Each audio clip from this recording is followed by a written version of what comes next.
Pernahkah anda rasa seperti terkandas, tidak bergerak ke mana-mana? Seolah-olah ada belenggu halimunan yang menghalang anda daripada maju ke hadapan, menjadi lebih kuat dan lebih yakin. Selalunya, belenggu ini sebenarnya adalah tabiat kita sendiri. Tabiat yang kita tidak sedar pun bahawa ia mengikat kita. Hari ini, kita tidak akan sekadar membincangkan tabiat buruk. Sebaliknya, kita akan meninjau tabiat-tabiat ini melalui lensa stoicisme, sebuah falsafah kuno yang mengajar kita tentang kekuatan, ketenangan dan cara menguasai kehidupan kita. Kita akan membincangkan 10 tabiat yang melemahkan diri anda. Dan yang lebih penting, kita akan belajar cara menyingkirkan tabiat-tabiat ini dengan segera dari hidup anda menggunakan kebijaksanaan Marcus Aurelius, Seneca dan Epictetus. Sebelum kita teruskan, mari kita perjelaskan satu perkara. Stoicisme sama sekali bukan tentang menjadi seorang yang tiada perasaan atau menahan emosi. Sebaliknya, ia adalah falsafah yang sangat praktikal untuk kehidupan seharian. Kaum Stoik percaya bahawa kita tidak dapat mengawal peristiwa luaran, namun kita sentiasa berupaya mengawal tindak balas kita terhadapnya. Di sinilah terletaknya kekuatan sebenar. Falsafah ini ibarat sistem operasi untuk minda yang membantu kita menghadapi kekeliruan dan cabaran dunia moden. Jadi, mari kita bongkar belenggu kelemahan yang pertama dan mungkin paling lazim, iaitu tabiat merungut. Pada pandangan pertama, ia kelihatan tidak berbahaya. Kita merungut tentang cuaca, internet yang perlahan, bos, jiran yang bising. Ia sudah menjadi seolah-olah ritual sosial, cara untuk memanjangkan perbualan. Hari ini memang mencabarkan, namun apa sebenarnya yang tersembunyi di sebalik kata-kata ini? Setiap rungutan, walau sekecil mana pun, ia adalah pengisytiharan tentang kelemahan diri sendiri. Apabila anda merungut, anda secara mental menyerahkan kawalan terhadap mood anda kepada keadaan luaran. Anda menjadi mangsa. Mood saya tidak baik kerana hujan turun. Hari saya rosak kerana seseorang berkata kasar kepada saya. Anda secara sukarela menyerahkan kawalan hidup anda. Kaum Stoa memandang ini secara berbeza sama sekali. Marcus Aurelius, maharaja ahli falsafah itu, menulis dalam diari beliau, pilih untuk tidak berasa terhina dan anda tidak akan terhina. Fikirkanlah tentang ini. Ini bukan seruan untuk menekan emosi. Ini adalah seruan untuk menyedari bahawa ada ruang antara peristiwa dan reaksi anda terhadapnya. Dan dalam ruang inilah letaknya kekuatan anda. Daripada membazirkan tenaga untuk merungut, seorang Stoa akan bertanya kepada dirinya sendiri, apa yang boleh saya buat dengan ini? Tidak boleh mengubah cuaca, bawa payung atau nikmati keselesaan di rumah. Bos memberikan tugasan yang sukar. Daripada merungut, bahagikan kepada langkah-langkah kecil. Rungutan berfokus pada masalah. Pendekatan Stoa pula berfokus pada penyelesaian. Berhenti menjadi pengulas pasif dalam hidup anda. Jadilah pengarang aktifnya. Ini adalah langkah pertama dan paling penting untuk mencapai kekuatan dalaman. Baiklah, mari kita teruskan. Tabiat seterusnya yang menguras tenaga kita adalah kerisauan berterusan tentang masa depan.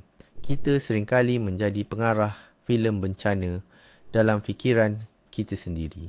Kita menghabiskan masa berjam-jam membayangkan senario terburuk, yang mana 99% daripadanya tidak pernah berlaku pun. Bagaimana kalau saya gagal temu duga? Bagaimana kalau saya jatuh sakit? Bagaimana kalau mereka berfikir buruk tentang saya? Dialog dalaman yang tidak berkesudahan ini bukan sekadar bunyi latar. Ia adalah vampir mental. Ia mencuri tenaga anda, tumpuan anda dan kegembiraan anda pada masa kini. Kerisauan tentang masa depan ibarat membayar faedah atas pinjaman yang mungkin anda tidak pernah ambil pun. Dan di sinilah kaum Stoa menawarkan kepada kita salah satu alat mereka yang paling ampuh, dichotomy of control. Kedengaran rumit tetapi intinya sangat mudah. Bahagikan semua perkara dalam hidup anda kepada dua lajur. Dalam lajur pertama, tuliskan apa yang anda boleh kawal sepenuhnya. Dalam lajur kedua pula, apa yang di luar kawalan anda sama sekali.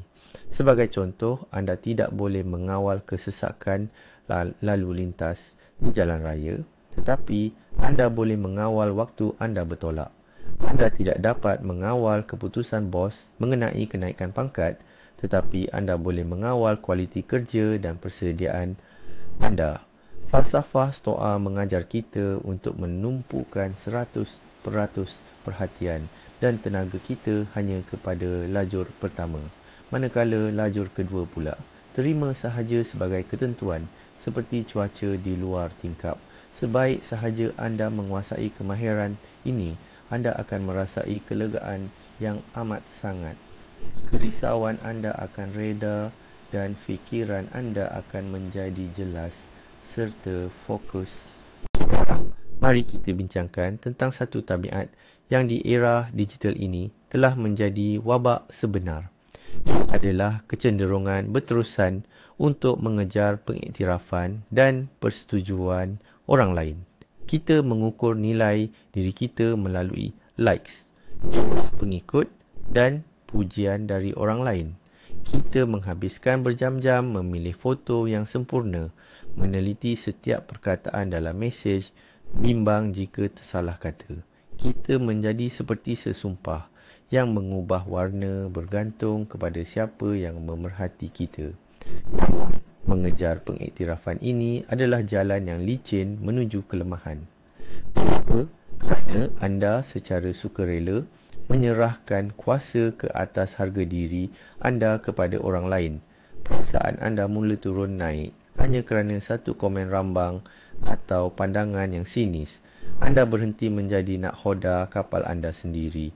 Sebaliknya menjadi serpihan kayu yang dihanyutkan oleh gelombang pendapat orang lain.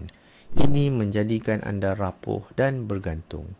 Pendekatan Stoik di sini sangat berbeza. Seorang Stoik mencari persetujuan hanya dari satu individu diri sendiri. Mereka membina nilai diri mereka bukan berdasarkan kemegahan luaran, tetapi pada kekuatan dalaman, prinsip dan nilai murni mereka. Seperti kata Seneca, lebih baik layak dipuji tetapi tidak mendapatkannya daripada mendapatkannya tanpa layak. Yang penting bukan sama ada anda dipuji, tetapi sama ada anda memang layak untuk pujian itu. Praktik ini hari ini juga. Sebelum membuat keputusan, tanya diri anda, bukan apa yang orang akan fikir tentang saya, tetapi adakah ini selari dengan nilai-nilai saya? Bila anda berhenti mencari tepukan dari luar dan mula mendengar kompas dalaman anda akan mencapai kebebasan dan kekuatan yang luar biasa.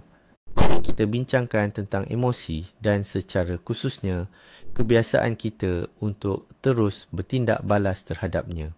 Bayangkan situasi ini. Ada orang memotong kereta anda secara mengejut di jalan raya. Apakah reaksi pertama atau reaksi automatik anda?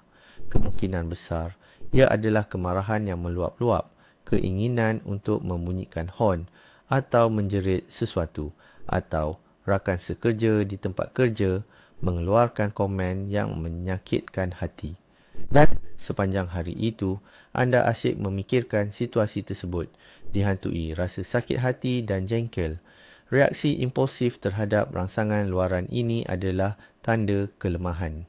Ini bermakna sesiapa sahaja atau apa jua peristiwa boleh menarik tali anda dan mengawal emosi serta keadaan anda. Anda menjadi boneka yang dipermainkan oleh keadaan. Anda tidak mengawal emosi anda. Emosi yang mengawal anda. Jadi, apakah yang dicadangkan oleh ahli falsafah Stoik? Mereka menekankan kepentingan berhenti seketika atau jeda. Epictetus mengajar bahawa antara sesuatu peristiwa dan reaksi kita terhadapnya sentiasa ada saat singkat. Ini adalah ruang untuk kita membuat pilihan. Dan di sinilah letaknya kebebasan dan kekuatan kita. Pada saat ini, kita boleh memilih sama ada untuk menyerah kepada reaksi automatik yang bersifat naluri atau membuat pilihan yang sedar. Apabila anda merasakan diri anda dilanda kemarahan atau rasa sakit hati, berhentilah seketika. Tarik nafas dalam-dalam. Tanya diri anda, adakah peristiwa ini benar-benar berbaloi dengan ketenangan fikiran saya? Adakah reaksi marah saya ini akan menyelesaikan masalah? Dalam kebanyakan kes, jawapannya adalah tidak. Dengan belajar untuk mencipta jeda ini, anda tidak lagi menjadi hamba emosi anda. Anda akan mula memilih reaksi anda dan seterusnya keadaan mental anda. Dan inilah kuasa besar yang sebenar. Sekarang, mari kita sentuh soal keselesaan. Masyarakat moden kita hari ini terlalu taksub akan keselesaan. Kita cenderung mengelak sebarang kesulitan. Walau sedikit, terlalu sejuk, kita hidupkan pemanas. Terlalu panas, ingin hawa pula. Makanan mesti pantas. Maklumat mudah dihadam. Laluan mesti yang paling singkat. Kita hidup dalam rumah hijau dan ini menjadikan kita sangat rapuh. Terus-menerus berada dalam zon selesa. Ibarat hidup tanpa latihan. Otot-otot akan mengecut, daya tahan menurun. Sama juga kekuatan azam kita, kemampuan kita berdepan cabaran akan turut merosot apabila kehidupan secara tidak dapat dielakkan melontarkan masalah sebenar kepada kita seperti penyakit, kehilangan pekerjaan atau konflik. Kita menjadi tidak bersedia sama sekali. Kita mudah runtuh kerana sudah terbiasa dengan keadaan serba selesa dan terlindung. Para stoik sangat memahami hal ini. Oleh itu, mereka mengamalkan apa yang dipanggil ketidakselesaan sukarela. Ini bukan satu bentuk masokisme. Sebaliknya, ia adalah latihan jiwa dan semangat. Seneca, salah seorang individu terkaya di Rom, secara berkala akan memakai pakaian ringkas, makan makanan yang paling sedikit dan tidur di lantai yang keras. Mengapa? Untuk mengingatkan dirinya bahawa dia mampu menahan kesusahan, untuk menyedari bahawa kebahagiaan tidak memerlukan sebanyak yang disangka. Anda tidak perlu tidur di lantai, namun anda boleh mulakan dengan perkara kecil. Mandi air kontras, berjalan kaki daripada menaiki teksi, berpantang gula atau media sosial untuk sehari. Setiap ketidakselesaan kecil yang disedari ini ibarat satu sesi tekan tubi untuk kekuatan azam anda. Anda menguatkan semangat anda dan membuktikan kepada diri sendiri bahawa anda lebih kuat daripada keinginan untuk selesa. Ini menjadikan anda lebih tabah dan mempersiapkan anda untuk menghadapi badai kehidupan yang sebenar. Kebiasaan seterusnya yang memerangkap kita dalam penjara minda adalah hidup dalam masa lalu. Kita asyik mengulang tayang kesilapan lama, rasa sakit hati dan peluang yang terlepas. Kalaulah saya bertindak lain waktu itu, kenapa dia buat saya macam ni? Macam mana saya boleh sebodoh itu? Hidup dalam masa lalu ibarat cuba memandu ke hadapan sambil mata asyik terpaku pada cermin pandang belakang. Anda tidak akan nampak jalan di hadapan, berisiko terbabas dan tidak bergerak menuju matlamat anda. Beban mental dari masa lalu ini amat memenatkan. Ia meragut tenaga anda untuk masa sekarang dan menghalang anda daripada membina masa depan. Anda seolah-olah mengheret beg galas berat yang dipenuhi batu yang semakin bertambah berat pada setiap langkah. Kaum Stoa menawarkan penawar yang ampuh untuk kebiasaan ini. Ia adalah prinsip terkenal memento mori. Ingatlah kematian. Sekali imbas, ia mungkin kedengaran suram. Namun hakikatnya, ia adalah salah satu prinsip yang paling mendorong semangat hidup.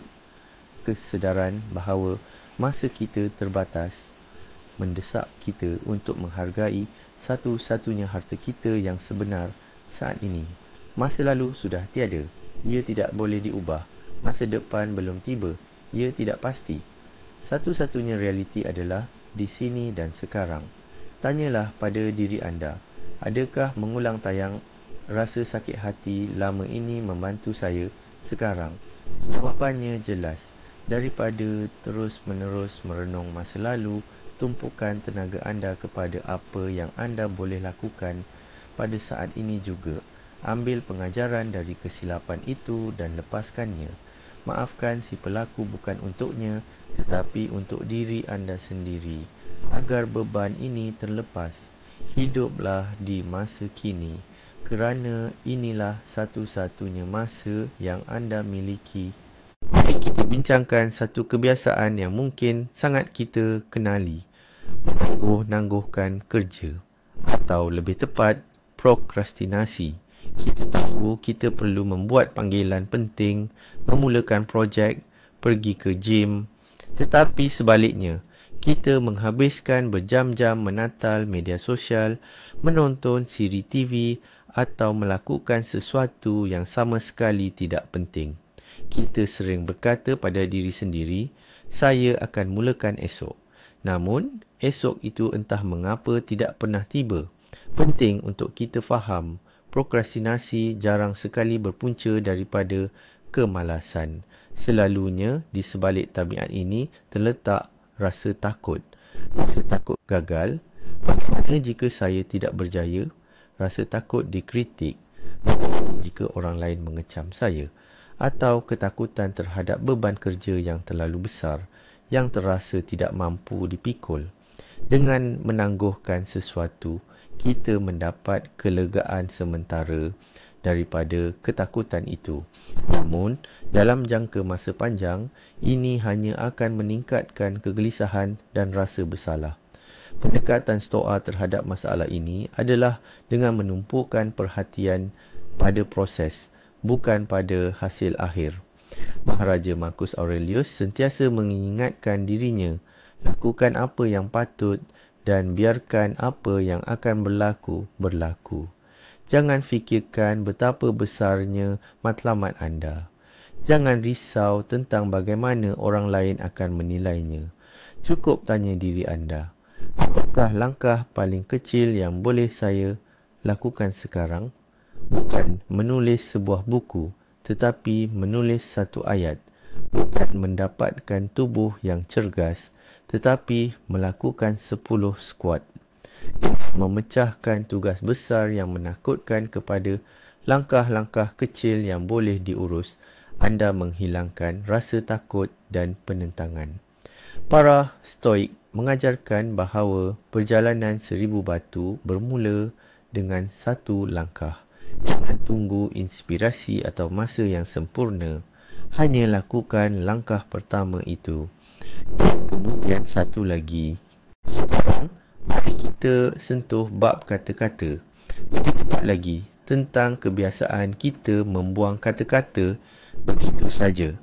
Kita sering terlibat dalam gosip, perbualan kosong dan perdebatan tidak berfaedah di internet. Kita membincangkan kehidupan orang lain, mengkritik keputusan yang tidak mampu kita ubah, malah sekadar bersembang kosong tanpa isi. Nampak gayanya, ini sekadar cara untuk membunuh masa. Namun hakikatnya, kita sedang membuang sesuatu yang jauh lebih berharga. Setiap kali anda terlibat dalam gosip atau perbualan negatif, anda sebenarnya sedang mencemari minda anda sendiri. Anda membiarkan negatif, iri hati dan penghakiman orang lain meresap masuk. Ini ibarat anda secara sukarela memilih untuk makan tengah hari di tapak pelupusan sampah. Di samping itu, ia adalah pembaziran besar tenaga paling berharga anda. Tenaga mental.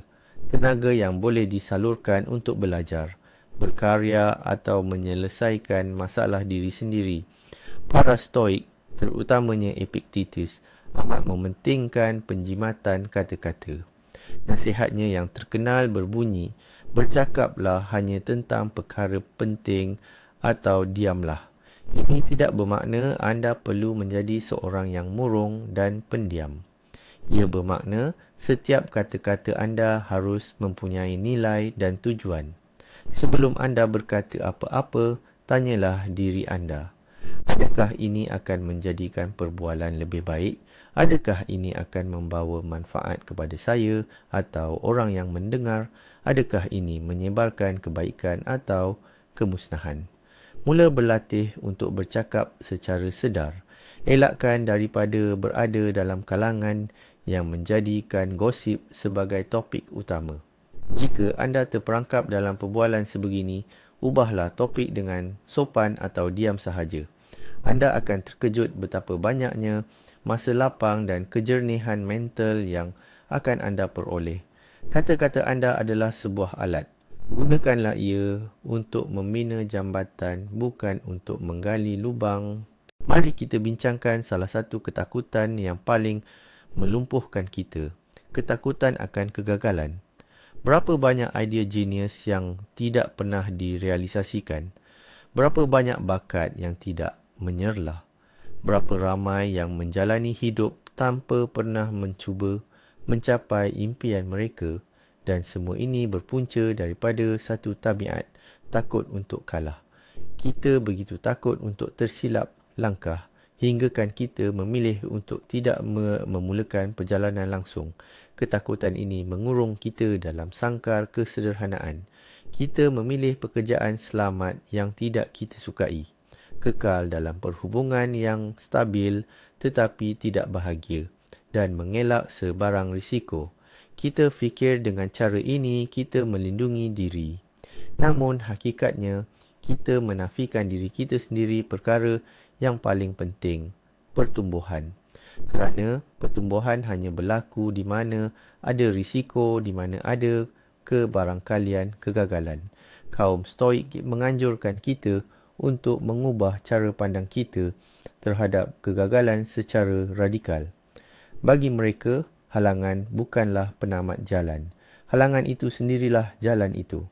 Marcus Aurelius merumuskannya seperti ini. Halangan kepada tindakan memajukan tindakan itu sendiri. Apa yang menghalang jalan, menjadi jalan itu sendiri. Apa maksudnya? Setiap kegagalan, setiap kesukaran, bukanlah alasan untuk berputus asa. Ia adalah medan latihan. Projek gagal? Bagus. Sekarang anda tahu kesilapan mana yang tidak patut diulang. Ditolak? Hebat. Ini peluang untuk membangunkan ketabahan dan daya tahan terhadap kritikan. Berdepan masalah? Cemerlang. Ini teka-teki untuk minda anda. Kegagalan bukanlah hukuman. Ia hanyalah maklum balas daripada realiti. Ia adalah guru yang paling berharga. Apabila anda mula melihat kesukaran bukan sebagai halangan, tetapi sebagai medan latihan untuk semangat anda, ketakutan akan kegagalan akan lenyap begitu sahaja. Akhir sekali, tabiat yang paling berbahaya kerana ia selalunya tidak disedari langsung. Ia adalah tabiat hidup secara autopilot. Bangun tidur, minum kopi, pergi kerja ikut laluan yang sama, selesaikan tugas rutin, balik rumah, tonton siri TV dan kemudian tidur. Dan begitulah hari demi hari, minggu demi minggu.